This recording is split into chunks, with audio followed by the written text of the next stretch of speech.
Hello students, स्वागत है LDC classes में, लीलावती देवी क्लासेस। सो स्टूडेंट्स, अगर आप चैनल फर्स्ट टाइम विजिट किए हैं तो इस चैनल को सब्सक्राइब करके बगल में बेल आइकन को ऑल पे प्रेस कर लीजिए ताकि आपको पल पल का नोटिफिकेशन मिलता रहे। ठीक है स्टूडेंट्स, आज हम लोग इस वीडियो में देसी व्यापार यानी कि इंग्लिश में कहेंगे होम ट्रेड।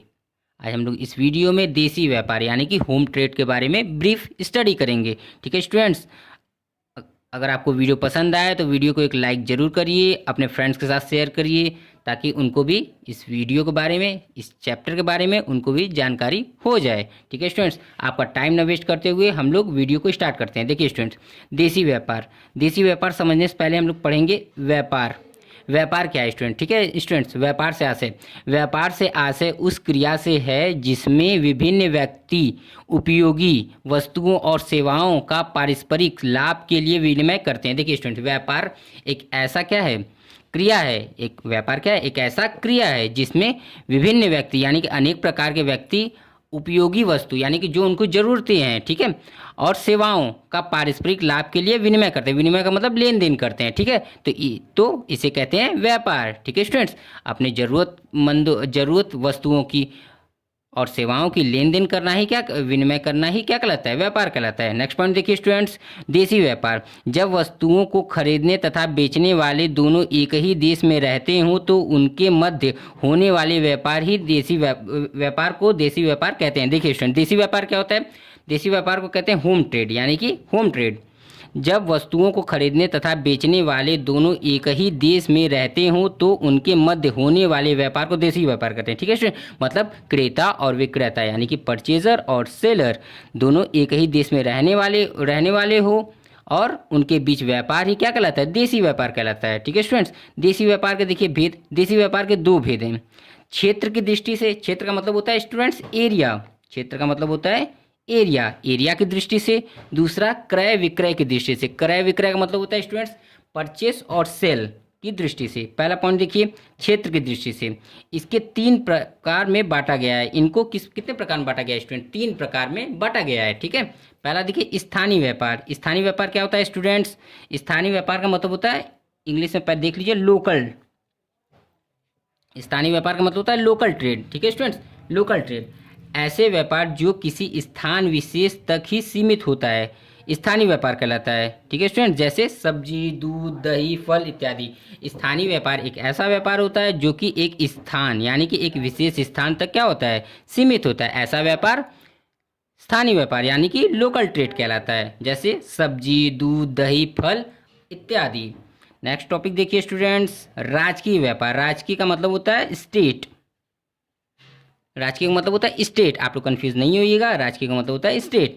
ऐसे व्यापार जो केवल एक राज्य तक ही सीमित होते हैं राजकीय व्यापार कहलाता है। ठीक है स्टूडेंट्स, जो क्या हो, राज्यों तक ही क्या हो, सीमित हो, मतलब स्टेट तक ही क्या हो, सीमित हो, ऐसा व्यापार राज्य व्यापार कहलाता है। जैसे राज्य में वाराणसी, आगरा, लखनऊ इत्यादि। ठीक है स्टूडेंट्स, ऐसा व्यापार राजकीय व्यापार कहलाता है। चलिए आगे स्टूडेंट, आगे देखिए, अंतर्राज्यीय व्यापार। अंतर्राज्यीय का व्यापार का मतलब होता है ऐसा व्यापार जो देश की सीमा के अंदर विभिन्न राज्यों के बीच होता है। ठीक है, ऐसा व्यापार जो देश की सीमा यानी कि देश की सीमा का मतलब होता है बॉर्डर। ठीक है स्टूडेंट्स, सीमा का मतलब होता है बॉर्डर के अंदर विभिन्न राज्यों के बीच होता है। ठीक है, अंतर्राज्यीय व्यापार कहलाता है। जैसे उत्तर प्रदेश व महाराष्ट्र, ठीक है स्टूडेंट्स, पंजाब व बिहार के मध्य होने वाला व्यापार। ठीक है, तो ऐसा व्यापार अंतर्राज्यीय व्यापार कहलाता है। थर्ड पॉइंट देखिए स्टूडेंट्स, क्रय विक्रय की दृष्टि से। ठीक है स्टूडेंट्स, सॉरी ये थर्ड पॉइंट नहीं, सेकंड पॉइंट। हम यहाँ पे 2 पॉइंट्स बताए थे ना स्टूडेंट्स कि हम लोग देसी व्यापार को 2 भेदों में पढ़ते हैं। पहला देखिए क्षेत्र की दृष्टि से हो गया, अब हम लोग पढ़ेंगे क्रय विक्रय की दृष्टि से। ठीक है स्टूडेंट्स, क्षेत्र की दृष्टि से हो गया, अब देखिए क्रय विक्रय की दृष्टि से। ये 2 प्रकार के होते हैं। कितने प्रकार के होते हैं स्टूडेंट, 2 प्रकार के। पहला थोक व्यापार, दूसरा फुटकर व्यापार। ठीक है स्टूडेंट्स, पहला पॉइंट देखिए ए नंबर में, थोक व्यापार। उत्पादकों, थोक व्यापार का मतलब होता है स्टूडेंट्स, पहले ये बता दें इंग्लिश में, होल सेल ट्रेड। थोक व्यापार का मतलब होता है इंग्लिश में होलसेल ट्रेड। ठीक है स्टूडेंट, उत्पादकों, इसका मतलब देखिए सब हेडिंग, उत्पादकों से बड़ी मात्रा में माल क्रय करके थोड़ी थोड़ी मात्रा में फुटकर व्यापारियों को बेचा जाता है, थोक व्यापार कहलाता है। देखिए थोक व्यापार एक ऐसा व्यापार होता है जिसमें एक बिजनेसमैन अपने उत्पादकों से यानी कि मैन्युफैक्चरर से बड़ी मात्रा में माल को खरीदता है, अपने गोडाउन में स्टोर करता है और थोड़ी थोड़ी मात्रा में फुटकर व्यापारियों को बेचता है। ऐसा व्यापार थोक व्यापार कहलाता है। नेक्स्ट देखिए स्टूडेंट्स, फुटकर व्यापार। थोक व्यापारी से माल क्रय करके थोड़ी थोड़ी मात्रा में उपभोक्ताओं को बेचते हैं, फुटकर व्यापारी कहलाते हैं, यानी कि फुटकर व्यापारी कहलाते हैं। देखिए फुटकर व्यापारी ऐसे व्यापारी होते हैं जो कि थोक व्यापारी से माल को क्रय करते हैं और अपने यहाँ थोड़ी थोड़ी मात्रा में उपभोक्ताओं को उनकी आवश्यकता अनुसार माल को बेचते हैं, फुटकर व्यापारी कहलाते हैं। देखिए फुटकर व्यापारी का मतलब होता है रिटेल ट्रेड। आप लोग कंफ्यूज नहीं होइएगा, हम दोनों में लिख दे रहे हैं, दोनों लैंग्वेज में, हिंदी और इंग्लिश। फुटकर व्यापारी का मतलब होता है रिटेल ट्रेड और थोक व्यापारी का मतलब होता है होलसेल ट्रेड। नेक्स्ट टॉपिक देखिए स्टूडेंट्स, विदेशी व्यापार। विदेशी व्यापार का इंग्लिश होता है फॉरेन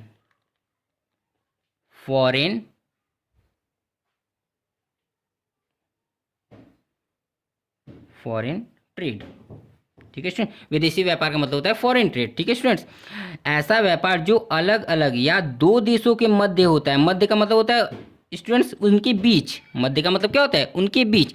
तो ऐसा व्यापार जो अलग अलग या दो देशों के मध्य होता है विदेशी व्यापार कहलाता है। विदेशी व्यापार यानी कि फॉरेन ट्रेड एक ऐसा ट्रेड होता है जो दो अलग अलग देशों के बीच क्या होता है, क्रय और विक्रय होता है, उसी व्यापार को हम लोग कहते हैं विदेशी व्यापार। ठीक है स्टूडेंट्स, अगर आप चैनल पर फर्स्ट टाइम विजिट किए हैं तो एलडीसी को यानी कि लीलावती देवी क्लासेस को जरूर सब्सक्राइब कर लीजिए स्टूडेंट्स। अब बगल में बेल आइकन को ऑल पे प्रेस कर लीजिए ताकि हम आपके लिए कोई नेक्स्ट वीडियो लेकर आएँ तो उसका नोटिफिकेशन आपको मिल जाए। ठीक है स्टूडेंट्स, चलिए अगला देखिए, विदेशी व्यापार के भेद। विदेशी व्यापार के 3 प्रकार होते हैं। विदेशी व्यापार ये कितने प्रकार के होते हैं, 3 प्रकार के होते हैं। पहला आयात व्यापार, दूसरा निर्यात व्यापार, तीसरा निर्यात हेतु व्यापार। ठीक है स्टूडेंट्स, निर्यात हेतु व्यापार। देखिए निर्यात हेतु व्यापार नहीं, सॉरी, निर्यात हेतु आयात, ये देखिए थोड़ा सा छूट गया है, आयात, निर्यात हेतु आयात व्यापार। ठीक है स्टूडेंट्स, इन तीनों टॉपिक्स को हम लोग ब्रीफ में अभी स्टडी करेंगे। पहला पॉइंट देखिए स्टूडेंट्स, आयात व्यापार। आयात व्यापार का इंग्लिश देख लीजिए स्टूडेंट्स, आप लोगों को समझने में कोई दिक्कत नहीं होगी। आयात का मतलब होता है इम्पोर्ट, IMPORT, इम्पोर्ट ट्रेड। निर्यात का मतलब होता है एक्सपोर्ट ट्रेड। निर्यात हेतु आयात का मतलब होता है इंटरपोर्ट ट्रेड। ठीक है स्टूडेंट्स, इंटरपोर्ट ट्रेड। आप लोग कंफ्यूज नहीं होइएगा, हम यहाँ पे आप लोगों के लिए दोनों लैंग्वेज में लिख दिए हैं। ठीक है स्टूडेंट्स, ताकि आपको समझने में काफ़ी आसानी होगी। आयात व्यापार देखिए स्टूडेंट, जब एक देश, यहाँ देखिए देश लिखा है स्टूडेंट, ठीक है, जब एक देश दूसरे देश से माल खरीदता है तो वह आयात करा। देखिए स्टूडेंट, आयात व्यापार यानी कि इंपोर्ट ट्रेड एक ऐसा ट्रेड होता है जो कि एक देश दूसरे देश से क्या करता है, माल खरीदता है, तो उसी प्रक्रिया को यानी कि उसी प्रोसेस को, उसी व्यापार को आयात व्यापार कहते हैं, यानी कि इंपोर्ट ट्रेड करते हैं। ठीक है स्टूडेंट्स, नेक्स्ट देखिए स्टूडेंट्स, निर्यात व्यापार यानी कि इंग्लिश कहेंगे एक्सपोर्ट ट्रेड। क्या कहेंगे स्टूडेंट्स, एक्सपोर्ट ट्रेड। जब एक देश दूसरे देश यानी कि अर्थात विदेशों में माल बेचता है तो उसे निर्यात व्यापार कहलाता है। ठीक है, देखिए स्टूडेंट, आप लोग आयात व्यापार तो समझ गए, निर्यात व्यापार को बहुत ध्यान सुनिए। निर्यात व्यापार यानी कि एक्सपोर्ट ट्रेड एक ऐसा ट्रेड होता है जो कि एक देश दूसरे देश यानी कि विदेशों में माल बेचता है। ठीक है स्टूडेंट, निर्यात का मतलब होता है जब एक देश दूसरे देश में अपना माल बेचता है तो उसी प्रोसेस को यानी कि उसी व्यापार को, उसी प्रक्रिया को निर्यात व्यापार कहते हैं। ठीक है स्टूडेंट, आयात व्यापार एक ऐसा व्यापार होता है जो कि हम एक देश से दूसरे देश से क्या करते हैं, माल खरीदते हैं। एक देश दूसरे देश से माल खरीदता है तो उसे आयात व्यापार कहते हैं। निर्यात व्यापार एक ऐसा व्यापार होता है जो कि एक देश दूसरे देश में अपनी माल को बेचता है, उसे निर्यात व्यापार कहते हैं, यानी कि एक्सपोर्ट ट्रेड। थर्ड पॉइंट देखिए स्टूडेंट्स, हमें उम्मीद है कि आप लोग इन दोनों टॉपिक्स को बहुत अच्छे से समझ गए होंगे। नेक्स्ट पॉइंट देखिए स्टूडेंट्स, निर्यात हेतु आयात, इंटरपोर्ट ट्रेड। जब क्रेता देश द्वारा वस्तुओं का आयात स्थानीय उपयोग के लिए न करके विदेशों को निर्यात करने के उद्देश्य से किया जाता है तो इससे निर्यात हेतु आयात व्यापार कहते हैं। देखिए स्टूडेंट बहुत ध्यान समझिए, बहुत इंपॉर्टेंट टॉपिक है। ठीक है स्टूडेंट्स, निर्यात हेतु आयात का इंग्लिश होता है इंटरपोर्ट ट्रेड। ठीक है स्टूडेंट्स, इंटरपोर्ट ट्रेड। ठीक है, देखिए जैसे कि एक ए देश है। ठीक है, एग्जाम्पल देखिए, हम इस टॉपिक को बहुत अच्छे से क्लियर करें। जैसे ए देश नाम का कोई है देश, दूसरा बी देश है। ठीक है स्टूडेंट्स, अब क्या किया, ए देश बी देश से क्या किया, मतलब ए कंट्री बी कंट्री से माल को खरीद लिया। ठीक है स्टूडेंट्स, ए कंट्री ने बी कंट्री से माल को क्या किया, खरीद लिया। ठीक है स्टूडेंट्स, माल को खरीद लिया। अब ये माल को उपयोग न करके, यानी कि ये माल को बेच न करके सी देश को क्या किया, उसे बेच दिया। देखिए एक बार और समझिए इस टॉपिक को। निर्यात हेतु आयात का मतलब होता है ए कंट्री है, एक ए नाम का कोई कंट्री है जो कि बी नाम के कंट्री से माल को खरीद रहा है और यह खुद न उपयोग करके किसी अन्य कंट्री को बेच देता है। ठीक है स्टूडेंट्स, तो इसी प्रोसेस को, इन दोनों के बीच के प्रोसेस को क्या कहते हैं, निर्यात हेतु आयात कहते हैं। हमें उम्मीद है कि आप लोग इस टॉपिक को बहुत अच्छे समझ गए होंगे। एक बार और देख लीजिए, जब क्रेता देश द्वारा वस्तुओं का आयात स्थानीय उपयोग के लिए न करके विदेशों को निर्यात करने के उद्देश्य से किया जाता है तो इसे निर्यात हेतु आयात व्यापार कहते हैं। ठीक है स्टूडेंट्स, हमें उम्मीद है कि आप लोग अच्छे से समझ गए होंगे। मतलब ए देश बी देश से खरीद रहा है, वो अपने यहाँ माल को ला रहा है, खुद न यूज़ करके सी देश को बेच दे रहा है, तो इस प्रोसेस को क्या कहेंगे, निर्यात हेतु आयात व्यापार। नेक्स्ट पॉइंट देखिए स्टूडेंट्स, देशी व्यापार का संगठन। ठीक है स्टूडेंट, आधुनिक देशी व्यापार को 3 भागों में बांटा गया है। ठीक है स्टूडेंट, आधुनिक का मतलब होता है, स्टूडेंट्स कंफ्यूज नहीं हो गया, मॉडर्न। आधुनिक का इंग्लिश होता है मॉडर्न, एंशिएंट मतलब होता है प्राचीन। ठीक है, आप लोग कंफ्यूज नहीं होइएगा, इसको बहुत ध्यान से देखिए। आधुनिक देशी व्यापार का मतलब होता है मॉडर्न होम ट्रेड। ठीक है, आधुनिक देशी व्यापार, पहला उत्पादक, दूसरा मध्यस्थ, तीसरा उपभोक्ता, यानी कि प्रोड्यूसर, मिडलमैन, कंज्यूमर। ठीक है, अब इनको एक एक करके ब्रीफ में स्टडी करेंगे। पहला देखिए उत्पादक का मतलब होता है प्रोड्यूसर, कच्चे माल को उपयोगी योग बनाकर उसे लाभ सहित बेचने वाले को उत्पादक कहते हैं। देखिए स्टूडेंट, आप लोग से कोई पूछेगा उत्पादक यानी प्रोड्यूसर यानी कि मैन्युफैक्चरर कौन होता है, तो आप लोग कहिएगा उससे कच्चे माल को उपयोगी योग्य बनाकर, यानी कि कच्चा माल यानी कि रॉ मटेरियल, रॉ मटेरियल। ठीक है, कच्चे माल को उपयोगी माल यानी कि जो कि उपभोग किया जाए। ठीक है, उपयोगी माल, कच्चे माल को एक उपयोगी माल बनाकर उसे लाभ सहित बेचने को ही क्या कहते हैं, उत्पादक कहते हैं। ठीक है स्टूडेंट्स, नेक्स्ट पॉइंट देखिए स्टूडेंट्स, अगर आपको वीडियो पसंद आ रहा है तो वीडियो को एक लाइक जरूर करिए, क्योंकि कितने स्टूडेंट्स क्या करते हैं, वीडियो को देख के चले जाते हैं और लाइक नहीं करते हैं। आपके वीडियो को लाइक करने से मुझे यानी कि क्या होती है, मोटिवेशन मिलती है, ताकि हम आपके लिए नया वीडियो लेते आ रहे हैं, जिससे आपके सिलेबस कंप्लीट हो जाएं। अगला देखिए स्टूडेंट, मध्यस्थ यानी कि मिडलमैन। मध्यस्थ वे व्यक्ति होते हैं जो उत्पादकों तथा विनिर्माताओं से वस्तुएं खरीदकर उपभोक्ताओं तक पहुंचाते हैं। मिडलमैन एक ऐसे व्यक्ति होते हैं जो कि क्या करते हैं, उत्पादकों से, ठीक है, उत्पादकों से यानी विनिर्माताओं से, जो माल को बनाता है, उससे वस्तु खरीदकर और लोगों तक यानी कि उपभोक्ताओं तक पहुंचाते हैं। ऐसे व्यक्ति मिडलमैन कहलाते हैं।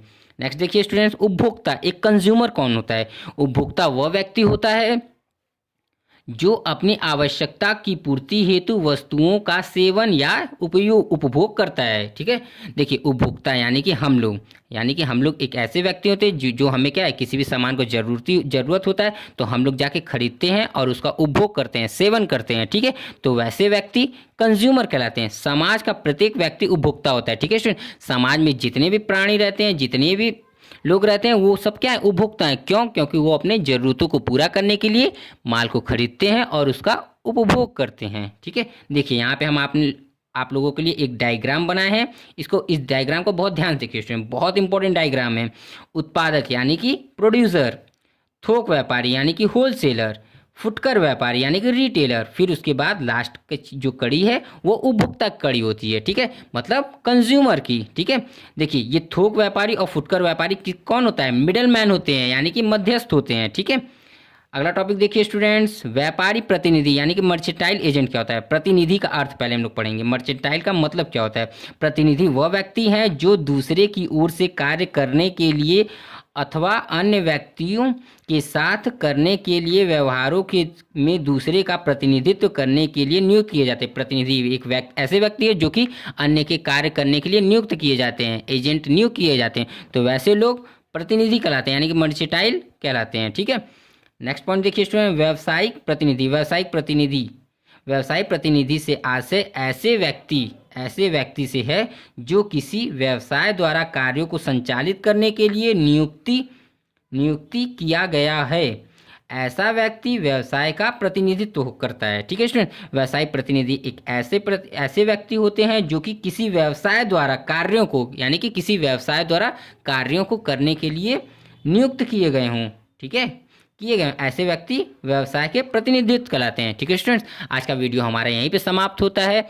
अगर आपको वीडियो पसंद आया हो तो वीडियो को एक लाइक जरूर करिए स्टूडेंट। ठीक है, और एलडीसी पर यानी कि लीलावती देवी क्लासेस पे फर्स्ट टाइम विजिट किए तो इस चैनल को सब्सक्राइब करके बगल में बेल आइकन को ऑल पे प्रेस कर लीजिए ताकि आपको पल पल का नोटिफिकेशन मिलता रहे। हम जो आप लोगों के लिए नेक्स्ट वीडियो लेकर आए तो आपको उसका नोटिफिकेशन मिल जाए। ठीक है स्टूडेंट्स, आज के वीडियो में इतना ही। अब हम लोग नेक्स्ट वीडियो में मिलेंगे नेक्स्ट चैप्टर के साथ, नेक्स्ट टॉपिक के साथ। ठीक है स्टूडेंट, आज के लिए इतना ही। ठीक है स्टूडेंट्स, सी यू।